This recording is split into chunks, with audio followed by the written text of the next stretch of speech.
যারা sales and marketing প্রফেশনে আছে তাদের একটা কমন প্রশ্ন, আমি তো এই প্রতিষ্ঠানের সাথে সংযুক্ত আছি, এখানে আমার বেসিক টিএডিএ স্যালারি ফিগার খুব বেশি হেলদি নয়।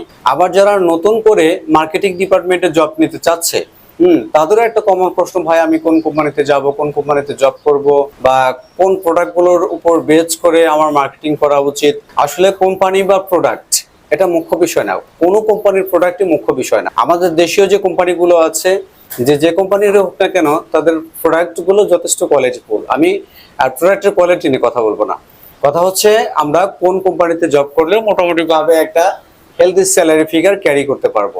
সেটা হচ্ছে একটা জব যখন আপনি নেবেন তখন আপনাকে মাথায় রাখতে হবে যে এই কোম্পানির বেসিক কত, টিএডিএ কত, এরপর হচ্ছে ইনসেন্টিভ পলিসিটা কেমন, তারপর হচ্ছে আপনাকে খেয়াল করতে হবে যে প্রভিডেন্ট ফান্ড আছে কিনা, এরপর গ্র্যাচুইটি আছে কিনা, এরপর ইয়ারলি ইনক্রিমেন্ট সিস্টেম আছে কিনা, এরপর উৎসাহ ভাতাটা কেমন।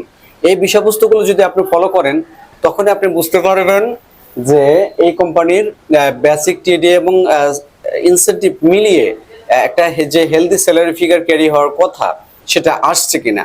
আমি বিশ্বাস করি যে যারা ইয়ারলি ইনক্রিমেন্ট সিস্টেম চালু রেখেছে, প্রভিডেন্ট ফান্ড রেখেছে, তাদের স্যালারি ফিগার অবশ্যই স্ট্রং।